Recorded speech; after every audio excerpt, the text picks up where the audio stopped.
Hola, bienvenidos.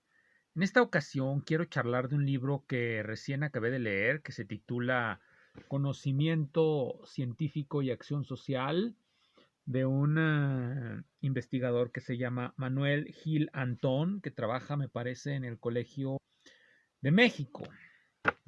Este libro lo acabo de terminar de leer y me pareció un libro muy interesante. Pero antes quiero hablar sobre la trayectoria de este señor, Manuel Gil Antón, que es muy interesante en la medida en que he escrito artículos a partir del año 2000 que se relacionan con la estructura de la formación de científicos en México.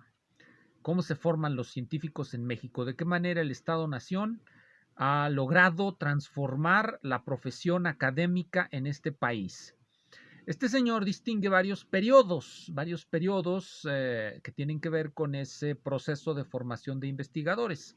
Hay un periodo muy importante que es la década de los setentas, que a pesar de ser la década en la que en el mundo desarrollado empezó a ser desplazado el viejo modelo de desarrollo conocido como estado de bienestar y empezó a funcionar lo que hoy día se conoce en diferentes medios como estado neoliberal, estado, etcétera, pero ya no un estado de bienestar como durante los años entre la posguerra y la crisis de la estaflación de los 1970.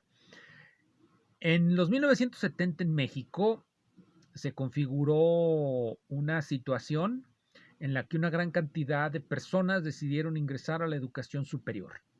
Las instituciones de educación superior no tenían la capacidad para lograr dar atención a todas estas gentes, porque pues más bien estaban configuradas, estaban diseñadas para trabajar con números pequeños, no para la masificación. De hecho, Gil Antón le da un nombre a este proceso en un artículo que tengo aquí que se titula El Sistema Nacional de Investigadores, Espejo y Modelo. Espejo y Modelo, el Sistema Nacional de Investigadores, Espejo y Modelo. Bien, entonces este artículo se publica en el año de 2017 en la revista electrónica, Revista de la Educación Superior, volumen 46, número 184, en octubre-diciembre de 2017. Esa es la fecha de publicación de este artículo. Aquí trae para los años 1970, le pone un nombre muy descriptivo, así se llama el segundo adquirió un ritmo de expansión acelerada sin regulación académica. En los 1970, en las universidades mexicanas, se contrató a pasantes de licenciatura, a personas con primaria trunca, a personas con secundaria trunca, y con eso se pretendió configurar a la universidad.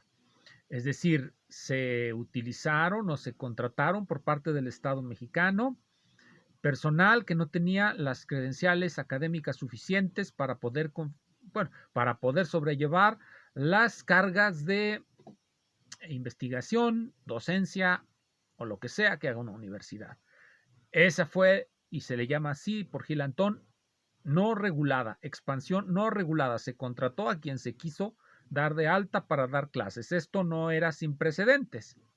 Durante mucho tiempo, los programas de educación en México, de educación básica, estoy hablando en estos momentos de educación superior, pero la educación básica pasó por un proceso semejante. Se daba de alta como profesores a personas que sabían leer y escribir, aunque no tuviesen las credenciales adecuadas ni la formación de nada.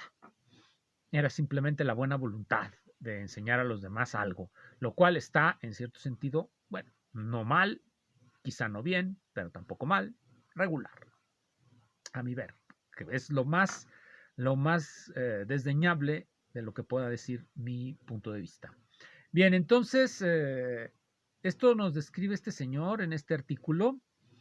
Se hizo ese tipo de universidades y se generó un gran problema. ¿Cómo le iba a hacer el Estado mexicano para lograr elevar la calidad académica de esas instituciones?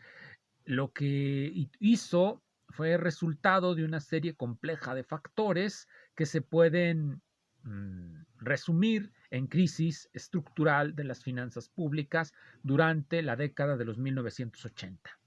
No está de más decir que las condiciones laborales de todas esas personas que ingresaron a trabajar en las universidades mexicanas durante los 1970, la época de la expansión no regulada, fueron sobresalientes. Tenían contratos de trabajo generosos y condiciones de jubilación sin par en el mundo, sin par en el mundo. Se podían jubilar con todo su salario, con todas sus prestaciones, excepto, al menos en la Universidad de Zacatecas, se podían jubilar con todas sus prestaciones, excepto creo una, la prima de vacaciones, porque ya no iban a tener vacaciones jubilados. Ya jubilados, pues ya son vacaciones permanentes. Es época de júbilo y ciertamente para todo este personal de la época de la expansión desregulada, la jubilación va a ser eso, un júbilo. No tuvieron ni siquiera que contribuir, no hacían contribuciones, son condiciones de jubilación sorprendentes, de verdad, cuando se comparan con lo que se da incluso en el mundo desarrollado. Y uno se pregunta por qué las instituciones de esas épocas, las universidades quedaron tan endeudadas por eso, por esos planes, pero ¿cómo le iba a hacer el gobierno para cambiarlos? Bueno, eh, durante los 1980, durante la época de la crisis, pues esas condiciones tan generosas ya no se podían sostener, el estado de bienestar debía fenecer y se genera lo que hoy día, como ya dije, se conoce como estado neoliberal. Tengo aquí un libro que nos va a dar una idea de lo que significó en su momento transformar el sistema de educación nacional. Se llama Repensar la pobreza. Este es un libro de estos dos autores, Esther Duflo y el señor hindú de nombre que no puedo pronunciar, Abhijit Banerjee. Ahí está el señor. ¿Qué es lo que quiero decir de aquí? Trae un capítulo en la página 110, trae un capítulo que se titula La curiosa historia de las transferencias monetarias condicionadas. Es de la editorial Taurus. Y esta es una edición de 2015. La curiosa historia de las transferencias monetarias condicionadas. Aquí nos cuentan una historia que va del siguiente estilo. Santiago Levy, dice aquí, un antiguo catedrático de economía de la Universidad de Boston, fue subsecretario de la Secretaría de Hacienda de México entre el 94 y el 2000. Se ocupó de reformar el complicado sistema de bienestar mexicano. Confiaba en que el dinero gastado podría contribuir a erradicar la pobreza no solo a corto plazo, sino también a largo plazo. Para que el programa fuese aceptado políticamente, los pagos se presentaban como compensaciones a la familia por los salarios que dejaban de ingresar cuando sus hijos iban al colegio en lugar de ir a trabajar. Es decir, inicia lo que se denomina transferencias monetarias condicionadas, se le va a dar dinero a las personas a cambio de que hagan algo. Es decir, genera ciertos términos de intercambio. Yo te doy cierta cantidad de dinero a cambio de que tú hagas tal o cual o lo que sea, alguna cosa. Pero en realidad, dice aquí, el objetivo era dar un pequeño empujón a las familias, haciendo que no enviar a los niños a clase resultara costoso con independencia de lo que opinase la familia sobre la educación. Es decir, les cuesta. Pueden opinar que es malo. En México durante mucho tiempo se discutió si el Estado debía educar o no de manera obligatoria a las personas. Había un libro muy interesante de Díaz Covarrubias, donde trataba este tema. Me parece que ese libro ya ahorita no está en circulación, pero algún día lo platicaré aquí. Bien, de todos modos, esto es lo que son las transferencias monetarias condicionadas. Con el advenimiento de la revolución de la Cuarta Transformación en México, pues se anularon las transferencias monetarias condicionadas. Sin embargo, Manuel Gilantón nos descubre una realidad diferente. Antes de Santiago Levy, alguien diseñó un sistema de transferencias monetarias condicionadas. Estos señores fueron los que diseñaron el Sistema Nacional de Investigadores. El Sistema Nacional de Investigadores de México tiene la estructura de un sistema de transferencias monetarias condicionadas. Lo diseñaron, según parece, José Sarucán, un biólogo, Salvador Malo, un físico, y Jorge Flores Valdés, otro físico. Lo diseñaron y lograron lo impensable. Lograron lo impensable. Ese programa se extendió ya no nada más como Sistema Nacional de Investigadores, sino que las universidades se les proveyó de un sistema propio que es de estímulos a las carreras docentes, y de hecho al mismo sistema de las universidades se le incluyó dentro de un sistema de transferencias monetarias condicionadas. Deben presentar las universidades proyectos para concursar por recursos. Si no presentan proyectos, no hay recursos excepto su presupuesto irreductible, es decir, aquello que les da el Estado a través de un convenio de apoyo financiero. Las universidades mexicanas, endeudadas como estaban por las fiestas de los 1970, donde todo mundo, mejor no digo más, esas universidades endeudadas necesitaban esos recursos, por lo tanto se establecen nuevos términos de intercambio con el gobierno federal.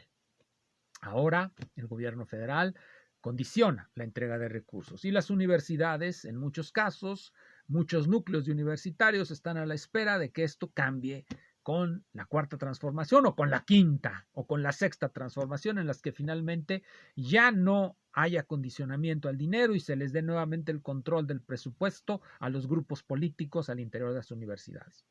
Ojalá pase, no lo sé. No es mi esperanza, es la de otros. Yo solamente constato lo que veo.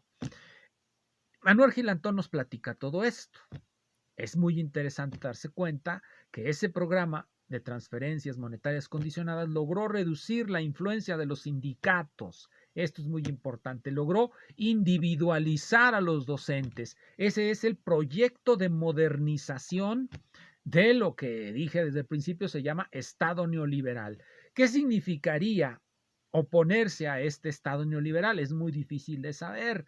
No es tan sencillo como decir, oh, acaben con las transferencias monetarias condicionadas y volvamos al viejo modelo. Eso creo no se va a poder.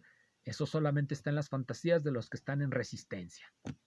No sé cuántos, ni sé quiénes, pero hay algunos. Bien, esto es todo lo que nos platica Manuel Gilantón. En este libro que acabo de leer, Conocimiento Científico y Acción Social, el problema se enfoca, tal como yo lo interpreto, más allá de lo que pueda ser el contenido específico de este tratado, de este librito. Lo que yo interpreto es que es una contribución a esos infinitos, inacabables, interminables y nunca muy bien recibidos programas de reforma universitaria. Las reformas universitarias, en algunas universidades, no diré que en todas, porque mi experiencia no llega tanto, al menos en las que yo he visto. Las reformas universitarias son para tratar de adaptarse a los nuevos estilos de obtener recursos financieros para la operación de las universidades. Como ya dije, muchas de las universidades mexicanas están endeudadas por todo aquello que ocurrió en los 1970 y necesitan recursos frescos. Los términos de intercambio con el gobierno federal implican que hagan reformas constantes, que cambien ciertas cosas, que acepten el condicionamiento a cambio de ciertos recursos para mantener el pago de ciertas prestaciones en contratos ya muy diluidos, ya contratos colectivos muy diluidos. Eso es una contribución de Gilantón. ¿Pero por qué a las reformas? Porque de lo que trata este libro, lo pongo aquí de nuevo para que se vea aquí, como no sé cómo hacerlo digitalmente, aquí lo hago mecánicamente, miren, ahí está el libro. Este libro trata del conocimiento científico en las ciencias sociales. Nos viene a decir que analiza en detalle, en cierto detalle, la propuesta teórica de Max Weber. Como todo el mundo recuerda, Max Weber genera una bifurcación en las ciencias, en el plano de las ciencias. Trata de mostrar que las ciencias sociales también son ciencias, pero que son incluso más rigurosas que las ciencias de la naturaleza. ¿Por qué? Bien, va a rechazar los intentos de fundamentación de las ciencias del espíritu y de las ciencias de la naturaleza, de las de Dilthey y de todos esos que van en esa corriente, porque niega que haya una diferencia ontológica entre las ciencias de la naturaleza y las ciencias sociales. Son lo mismo, tratan de lo mismo, ambas se enfrentan al mismo mundo. Su diferencia es que las ciencias de la naturaleza son ciencias, digamos, en el modelo fenomenista de Mach, que es lo que va a discutir aquí, que el modelo fenomenista de Mach y la concepción que tiene Max Weber de las ciencias de la naturaleza son correctas, es decir, están en estrecho acuerdo. Las ciencias de la naturaleza únicamente describen o establecen la conformidad de los hechos a la ley natural. La conformidad de los hechos a la ley natural. En cambio, las ciencias sociales, aparte de tratar de verificar, porque también son ciencias que van a buscar leyes, aparte de verificar esas conformidades, van más allá tratando de explicar los motivos de la acción social. Algo que ciertamente no hacen las ciencias de la naturaleza porque, digámoslo con un ejemplo muy burdo, una piedra no tiene ningún motivo para caer a lo largo de una pendiente, excepto la ley de gravedad, su conformidad con la ley de gravedad. Sin embargo, el movimiento de las personas, lo que hacen las personas, según Weber, sí tiene motivos que van más allá de su conformidad a las regularidades sociales. Lo que nos dice Gil Antón es que esta separación que establece Weber entre ciencias de la comprensión, porque la acción humana se comprende, y las ciencias de la naturaleza, en donde no hay necesidad de comprender, lo que nos va a decir Gil Antón, es que esta separación no se sostiene a la vista de los resultados del constructivismo crítico, del constructivismo de Jean Piaget, de la epistemología constructivista de Jean Piaget. Él nos viene a decir en la última parte de su libro, que es quizá lo más, vean, todo esto es de pura discusión y esta es la famosa propuesta de reorganización de las ciencias, de reorganización de la reflexión weberiana. Muy poquito, muy poquito. Yo casi diría que todo lo que dice lo podría haber escrito en un artículo de unas 50, 60 páginas, porque su propuesta de reorganización es ciertamente que no hay real diferencia entre las ciencias sociales y las ciencias naturales. Ambas van a buscar también comprender más allá de la simple confirmación de que los fenómenos se avienen a regularidades, buscan comprender lo que está más allá de esas regularidades, ambas, en sus diferentes ámbitos, lo que él va a denominar primero el espacio epistemológico interno de las ciencias, que es cuando empiezan a generar su reflexión sobre sí mismas, y lo que viene a ser el espacio epistemológico derivado, que es la reflexión ya más general acerca de sus problemáticas. Ahora, uno se puede preguntar, ¿y todo esto, como ya dije, qué tiene que ver con lo que dije al principio acerca del Estado neoliberal? Bueno, tiene que ver porque en muchas universidades, sobre todo esas de los 1970, cuando todos éramos felices, todas esas mantienen todavía esas dicotomías entre ciencias de la naturaleza, ciencias sociales, y no saben cómo realmente reorganizar las cosas debido a un déficit de conocimientos y de reflexión profunda y compleja respecto a lo que acontece. Pero continuaremos. Muchas gracias.